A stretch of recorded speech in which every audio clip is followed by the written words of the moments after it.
What? Who's there?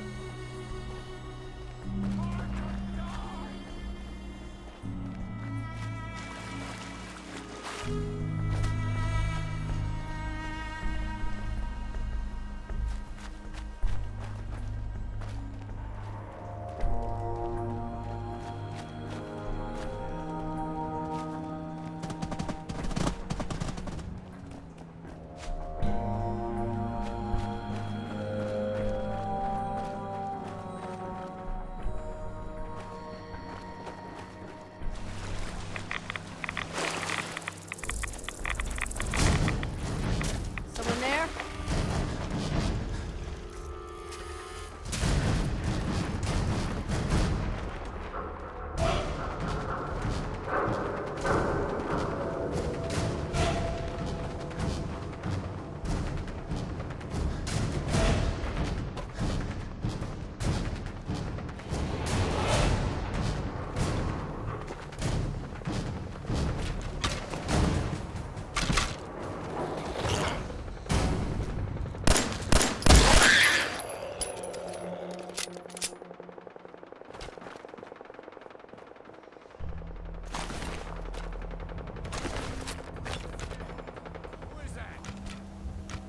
Nothing there now.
Hey, hold up there. First time in Goodneighbor? You can't go walking around without insurance. I couldn't hear over the sound of all that pathetic. You hand over everything you got in them pockets, or accidents start happening to you. Big, bloody accidents. Whoa, time out. Nick Valentine makes a rare visit to town, and you're hassling his friend here with that extortion crap? Good to see you again, Nick. Hancock? What do you care? He ain't one of us. No love for your mate. A new player in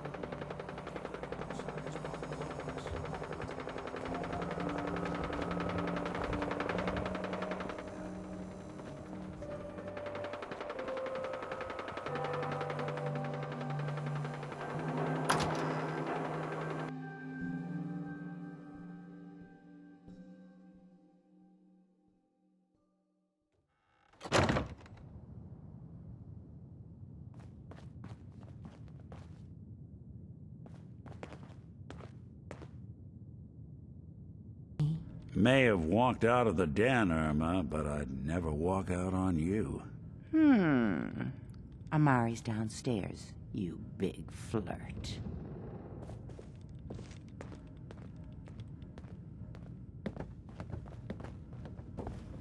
Here for Amri? She's downstairs.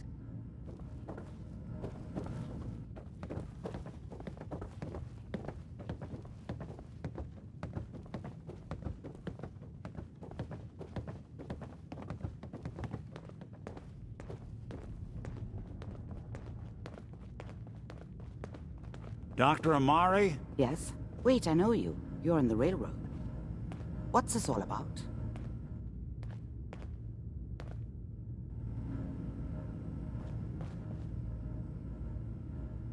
This one's all yours, Nick. We need a memory dig, Amri, but it's not going to be easy. The perp, Kellogg, is already cold on the floor. Are you two mad? Putting aside the fact that you're asking me to defile a corpse, you do realize that the memory simulators require intact, living brains to function.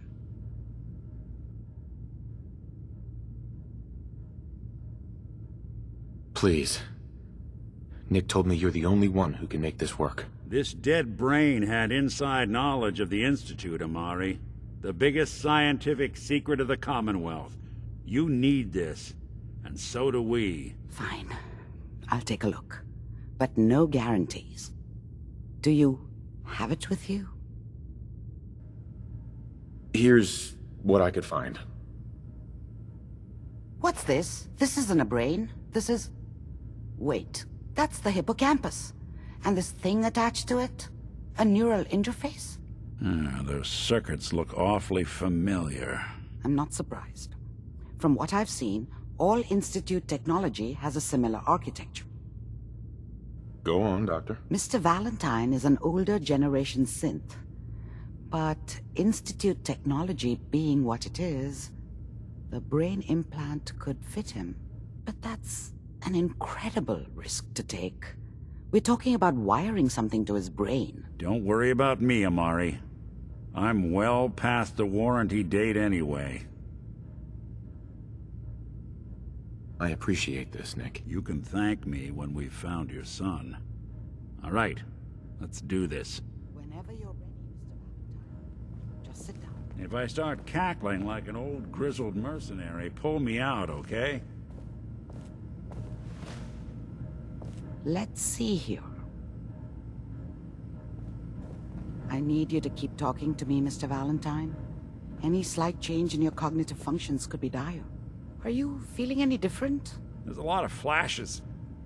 Static. I can't make sense of any of it, Doc. That's what I was afraid of. The mnemonic impressions are encoded. It appears the Institute has one last failsafe. There's a lock on the memories in the implant. Tell me you have a way past this, Doc. Let me think. The encryption is too strong for a single mind. But what if we use two? We load both you and Mr. Valentine into the memory loungers. Run your cognitive functions in parallel. He'll act as a host, while your consciousness drives through whatever memories we can find. All right. Let's get started. Just sit down over there, and keep your fingers crossed. See you on the other side.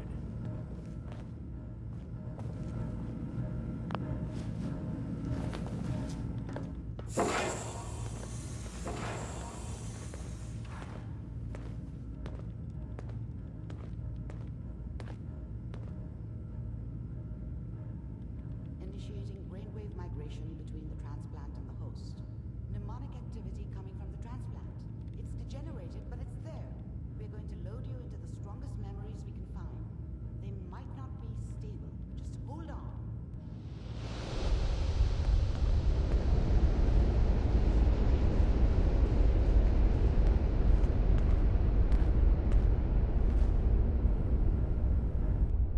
Can you hear me? Ah, good. The simulation appears to be working, although the memories are quite fragmentary. I'll try to step you through the intact memories and hope we find one that gives us some clue to the Institute's location. There. This is the earliest intact memory I can find.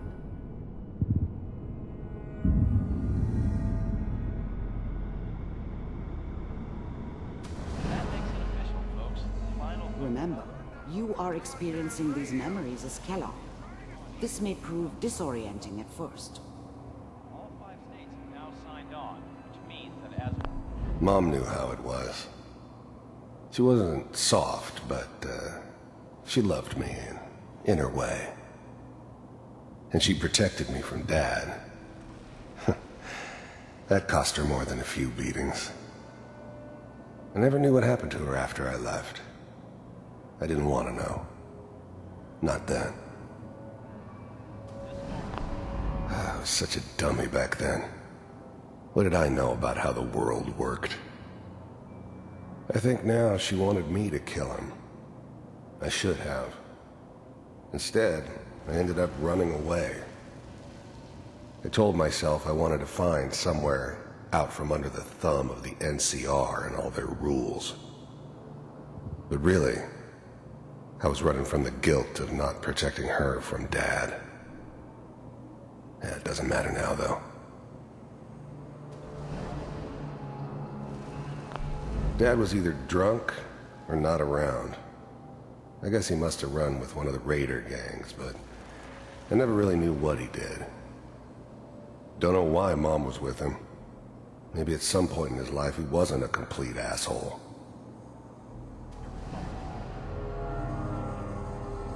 This doesn't seem to be what we're looking for. There appears to be another intact memory close to you in temporal sequence. There. Try that one. I was the worst thing that ever happened to her. If she'd never met me, she'd have stayed in the hub, maybe hooked up with someone who didn't kill people for a living. Probably been happier than she was with me. Almost certainly lived longer.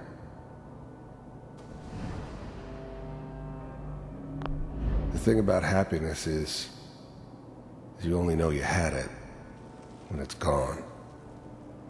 I mean, you may think to yourself that you're happy, but you don't really believe it. You focus on the petty bullshit or next job or whatever. It's only looking back, by comparison with what comes after, that you really understand that's what happiness felt like. It's gonna be fine. You'll see. Whatever made me think that a guy like me should have a daughter? No, I never deserved her. Not for 1 second. Let's keep looking. I'll connect you to the next intact memory.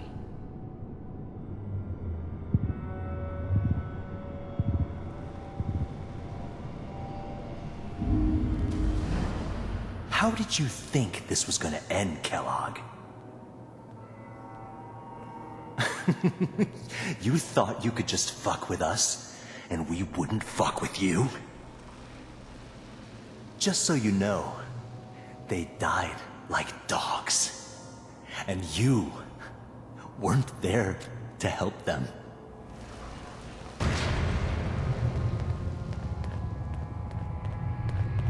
I found another memory to try. I'll connect you.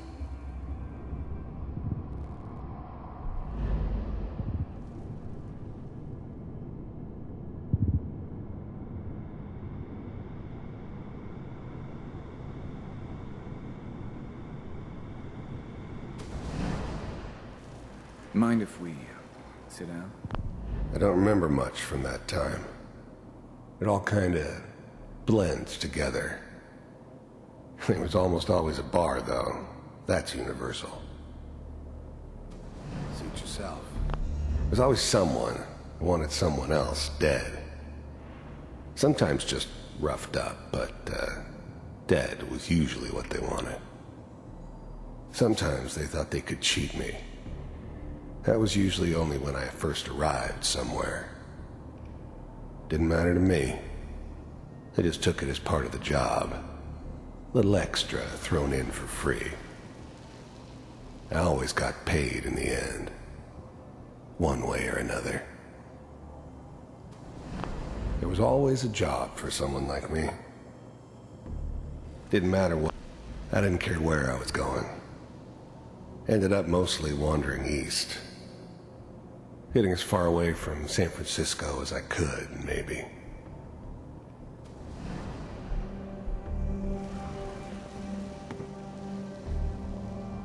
Well, we seem to be getting closer. Try this next one.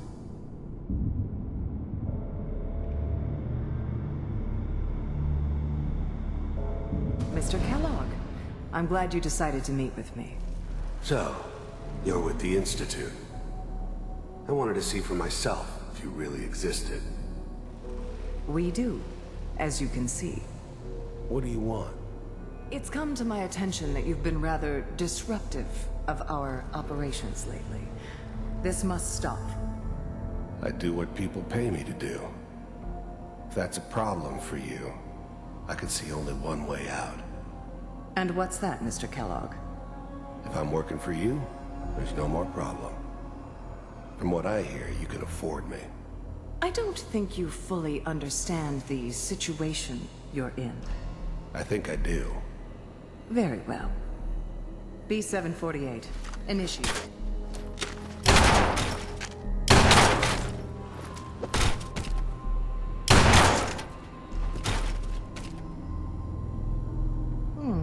Impressive.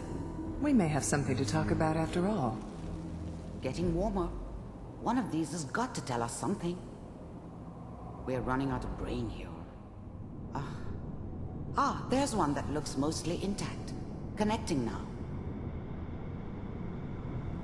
Manual override initiated. Cryogenic stasis suspended. All computers are still working. That's good. Check. Hopefully it's all just find it. Pod C6, down the hall near the end.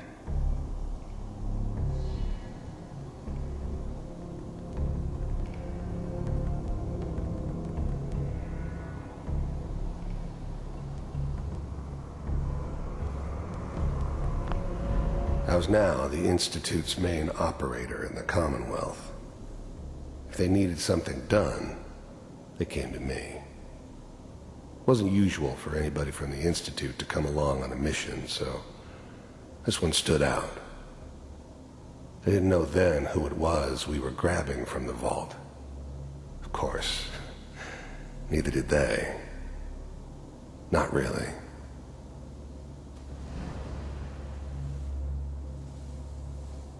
This is the one. Here. Open it.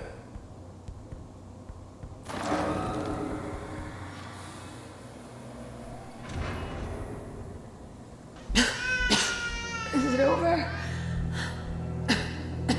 Are we okay? Almost. Everything's gonna be fine. Come here. Come here, baby. No, I've got him. Let the boy go. I'm only gonna tell you once. I'm not giving you Sean.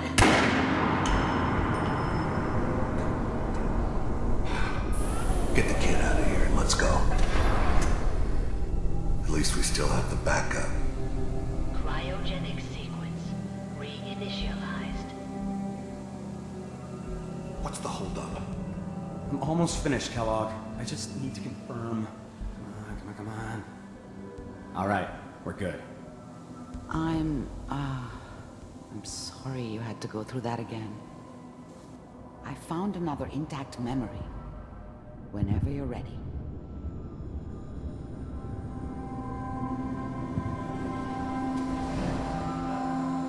Is that your son? This appears to be a very recent memory. So, good news, I think. This whole setup in Diamond City was part of some elaborate plan of the old man's. Seems obvious now that we were bait for our friend from the vault. Timing couldn't have been an accident. It's not how the old man works. I wonder if he outsmarted me in the end. Another loose end tied up.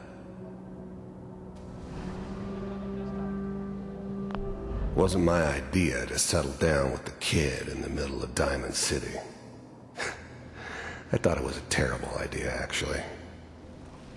But it was one of the old man's pet projects, so here we were.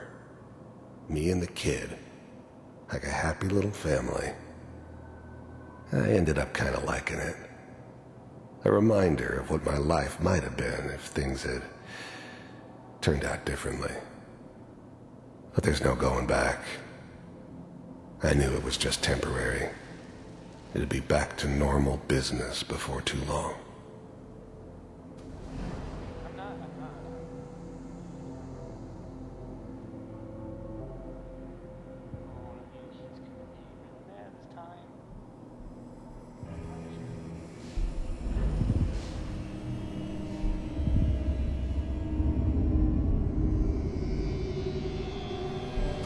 Kellogg. It's okay.